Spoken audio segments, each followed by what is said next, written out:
Madame, Messieurs, c'est toujours un plaisir de vous retrouver pour votre complément de l'information sur Gabon 24.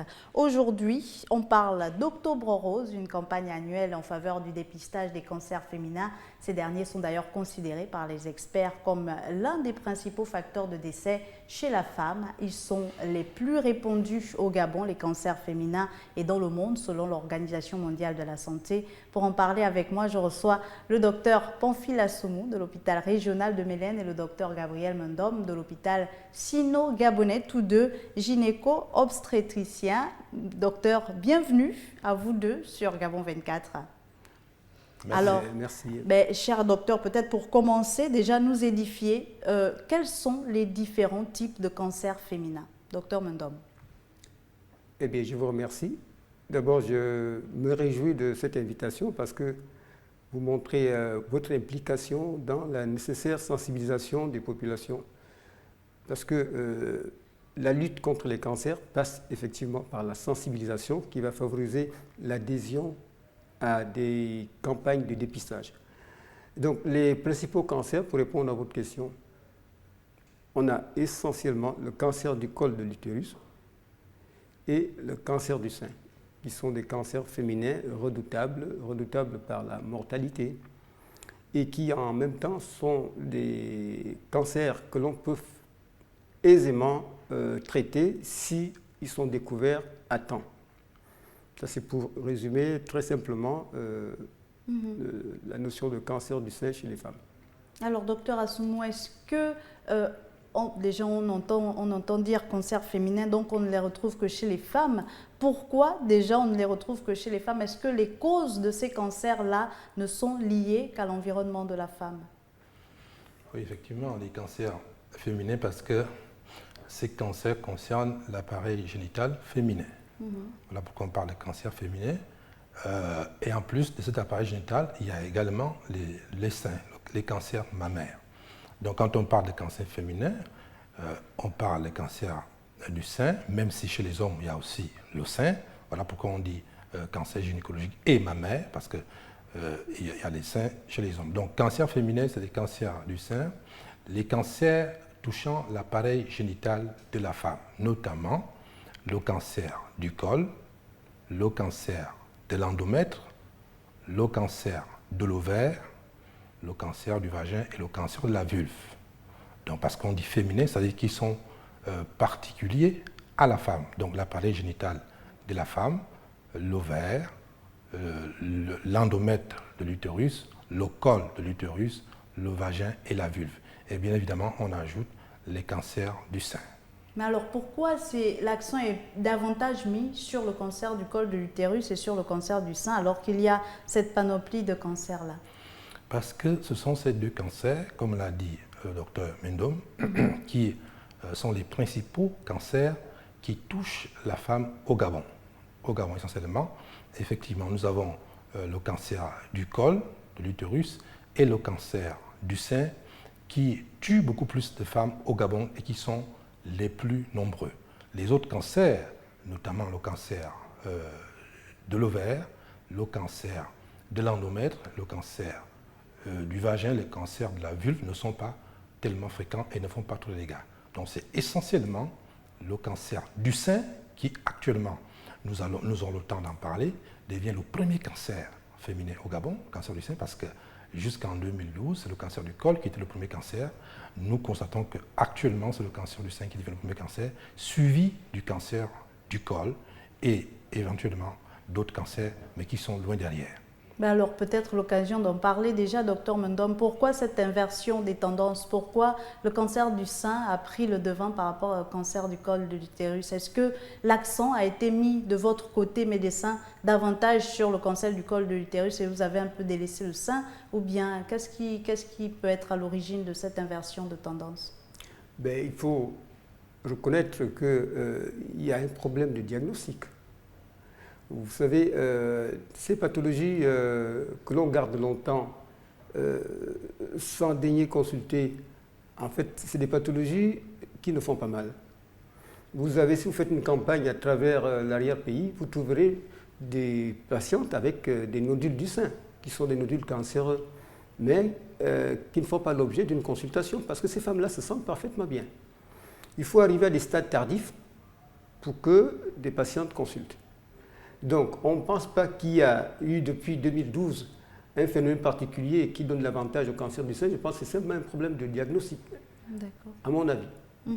Et davantage, le diagnostic se fait. Peut-être déjà nous expliquer quels sont les premiers symptômes pour une femme qui souffre soit du cancer du sein ou du cancer de l'utérus, puisque ce sont les deux qui sont les plus répandus au Gabon. Alors, vous savez, l'objectif du dépistage, c'est justement détecter ces maladies avant les symptômes. Parce que quand vous avez des symptômes, c'est assez souvent trop tard, surtout pour ce qui est du cancer du col. Vous avez pour le cancer du col des lésions qui existent avant le cancer et qui vont prendre beaucoup d'années avant d'aboutir au cancer. Et ce sont ces lésions-là qui expliquent l'efficacité du dépistage. S'il faut attendre les symptômes, le cancer est déjà installé, il est peut-être déjà invasif. Oui. Quand il y a des symptômes pour ce qui est du col, les symptômes, c'est des saignements provoqués, saignements du col, soit provoqués par le contact lors de la toilette, soit provoqués par les rapports sexuels. Et lorsque vous avez ces symptômes-là, on est déjà une longueur de... À un stade avancé. Voilà. Donc, nous ne souhaitons pas qu'il y ait une maîtrise des symptômes par les patients. C'est vrai qu'il faut le savoir, mais nous souhaitons que régulièrement, les femmes se fassent dépister. Parce que à quel âge on doit commencer à se faire dépister de ces cancers-là, docteur? Mieux, si on détermine un âge, l'âge dépendra du principal facteur qui est la sexualité. Les rapports sexuels précoces sont le principal facteur du cancer du col de l'utérus.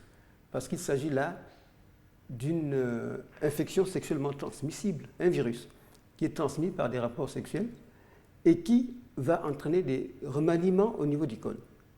Alors, dire à quel âge, tout dépendra de l'âge de début d'exposition aux rapports précoces non protégés avec des multiples partenaires. L'idéal, c'est à la vingtaine d'années, commencer le dépistage. Mais si vous avez une population qui a une expérience sexuelle beaucoup plus tôt, on pourrait commencer avant 20 ans. Est-ce que vous voyez? Et donc, le dépistage doit se faire dès la vingtaine d'années. On le fait de façon annuelle. Donc chaque année? Chaque année, vous le faites après 2-3 frottis négatifs. On peut se permettre de le faire tous les 2 ans. Voilà un peu... le début du dépistage dépend essentiellement de l'exposition et des populations à risque. Alors, docteur Assoum, pour le cancer du sein, est-ce que c'est la même chose?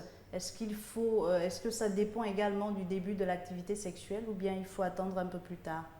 Effectivement, il ne faut pas attendre un peu plus tard parce que c'est vrai que dans la littérature, les cancers du sein, on s'est rendu compte apparaissent à un âge un peu plus avancé en Occident, mais on s'est rendu compte chez nous, sur quelques études qui ont été menées, que ces cancers apparaissent chez les femmes gabonaises à peu près avec l'âge moyen de 50 ans. Donc c'est un peu tôt quand même.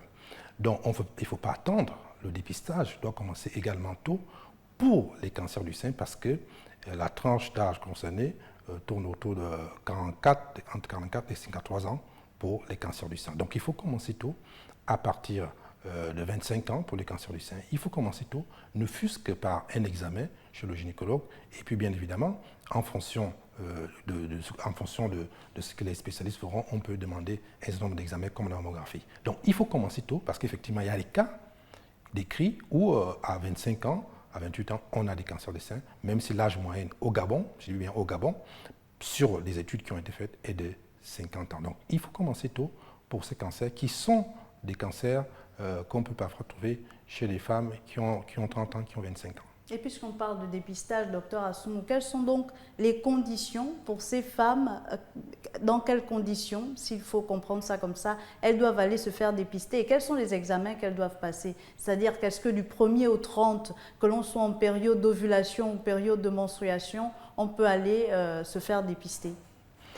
On peut aller se faire dépister parce que quand on va chez le spécialiste est mieux placé pour savoir que telle lésion est suspecte, telle l'est pas. Donc il n'y a pas de période, il n'y a pas de date pour aller se faire dépister.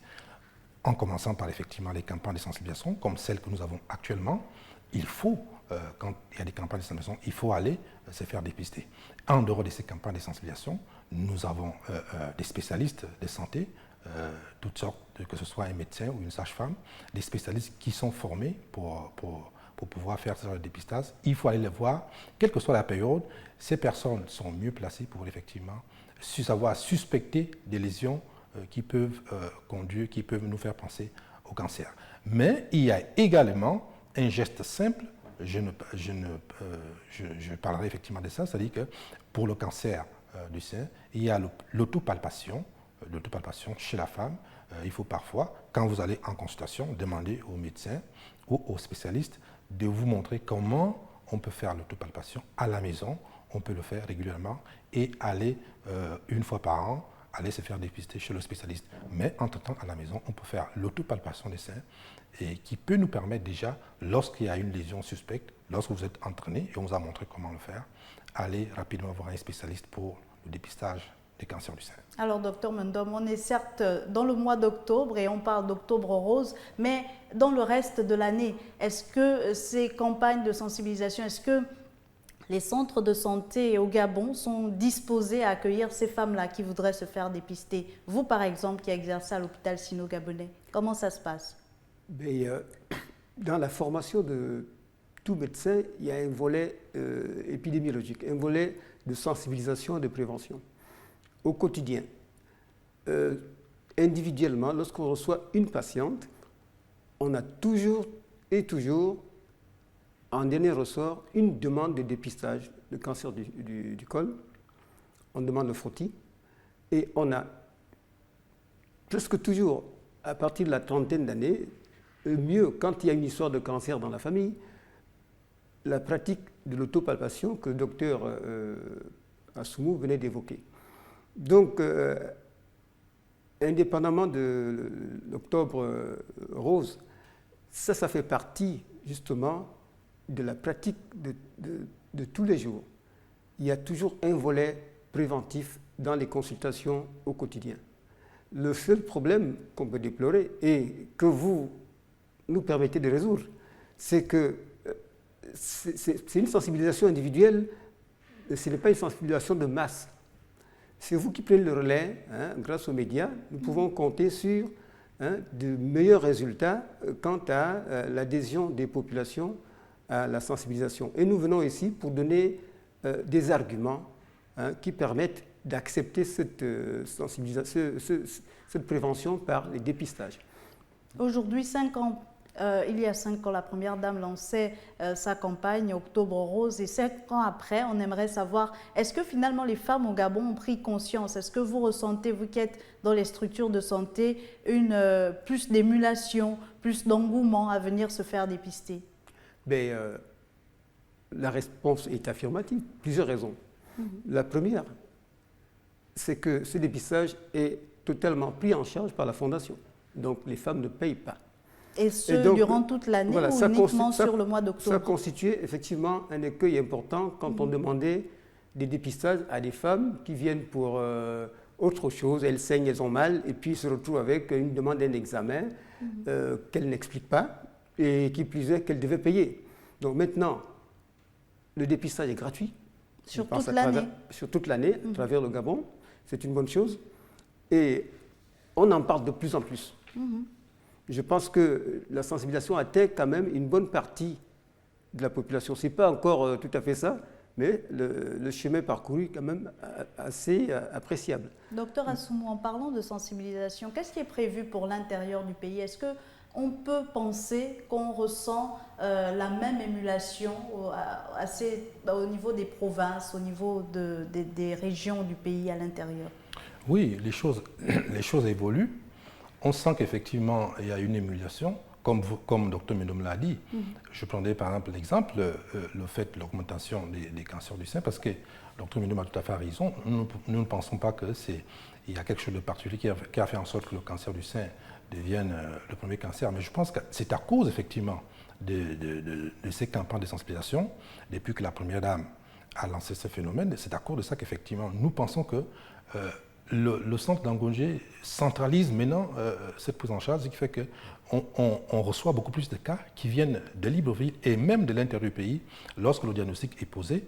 Et comme il y a un endroit où ces cas sont centralisés, on voit de plus en plus de cas, surtout que la prise en charge est gratuite. Donc c'est une très bonne chose où nous voyons qu'effectivement le cancer du sein prend la première place parce qu'effectivement les malades viennent d'un peu partout parce qu'un institut a été mis en place pour la prise en charge de ces cancers. Effectivement, l'intérieur du pays est concerné, même si ce n'est pas encore complètement cela, mais nous pensons que les choses évoluent progressivement et nous voyons une émulation au sein de la population en ce qui concerne les dépistages et même la prise en charge de ces cancers. On peut donc constater la volonté des autorités du pays de réduire les taux liés à ces cancers féminins. Et je vous propose de regarder cet élément de notre rédaction avant de nous retrouver juste derrière. Les cancers les plus répandus chez les femmes sont les cancers du col de l'utérus et du sein. Plusieurs facteurs en sont à l'origine. Le cancer du col de l'utérus a un élément important. Il est transmis par un virus, le human papillomavirus. Donc c'est un virus qui est transmis par voie sexuelle. Il y a plusieurs sous-types, je saurais les détailler là tout de suite. Voilà, il y a plusieurs souches qui sont à l'origine de cette infection-là. Mais il y a des facteurs de risque très importants. À côté de ce virus-là, il y a des facteurs de risque très importants. Le premier facteur de risque important, c'est la multiplicité des partenaires sexuels. Les médecins encouragent la prévention en invitant les femmes à se faire dépister. Venez dans des centres et on va vous montrer comment se fait cette autopalpation-là. Et à côté de cette autopalpation-là, on va vous recommander de faire des mammographies après 40 ans. Il est important de faire une mammographie après 40 ans. Et pour le col de l'utérus, bien évidemment, se faire dépister via les méthodes recommandées qui sont l'inspection visuelle à l'acide acétique et l'inspection visuelle au Lugol. Et parfois, les frottis cervico-utérins sont aussi recommandés. En 2017, près de 60 000 nouveaux cas de cancer du sein ont été diagnostiqués en France. Si cette maladie a été responsable de 12 000 décès la même année, le taux de mortalité qui y est associé a diminué en 15 ans. Cette amélioration s'explique par un meilleur dépistage, mais également par le développement de thérapies toujours plus efficaces.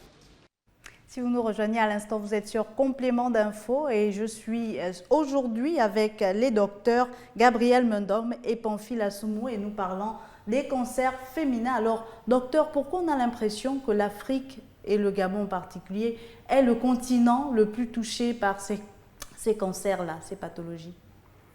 Vous voulez parler de cancer diagnostiqué? Oui, cancer diagnostiqué. Oui, ça concerne tous les pays en espérance de développement. Vous savez, en Occident, on a presque des lésions précancéreuses pratiquement tous les jours. Ça veut dire que ces lésions précancéreuses, si on les laissait évoluer vers des cancers, on aurait autant de cancers en Occident qu'ici. Les cancers dont on parle le plus, c'est les cancers évolués. Et donc, le dépistage est là justement pour prévenir le cancer. Donc la prévention du cancer passe par le dépistage. Pourquoi? Parce que le dépistage détecte des lésions qui annoncent l'arrivée du cancer.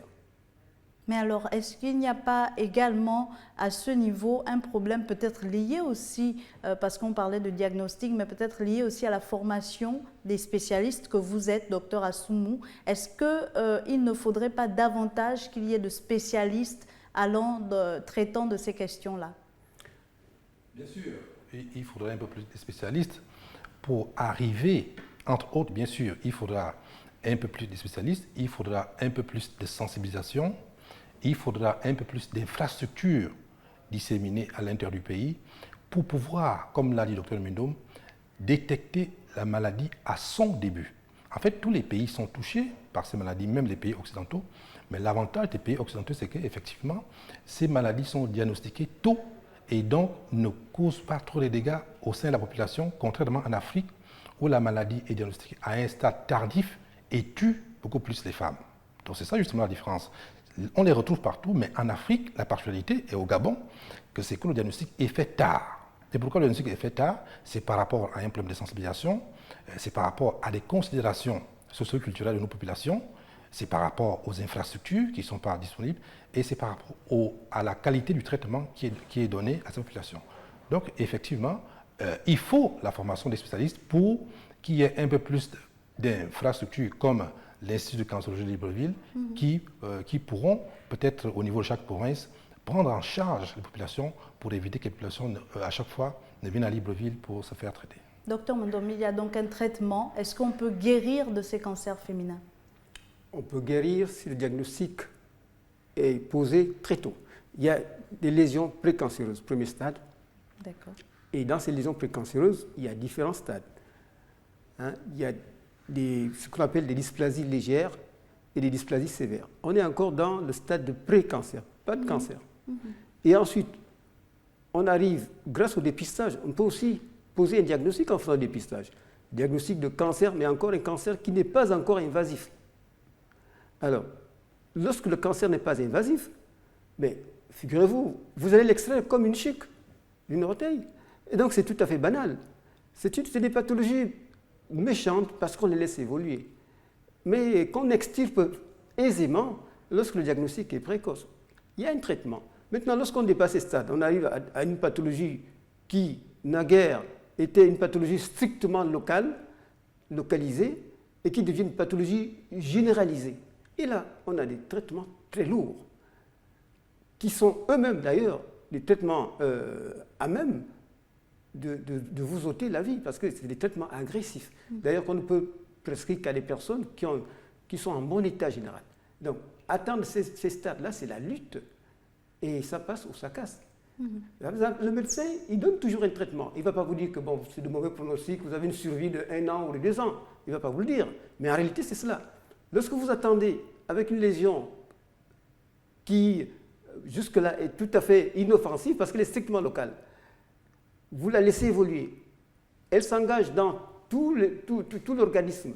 En ce moment-là, vous avez affaire à une situation où, très souvent, il faut le reconnaître, le médecin baisse les bras.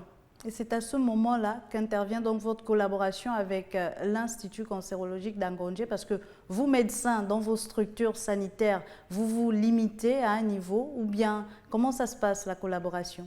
Mais ça se passe, je ne vais pas monopoliser la parole parce que mon jeune confrère est très intéressé par la question. Et qu'est-ce qui se passe? Lorsqu'on a une consultation, les consultations détectent.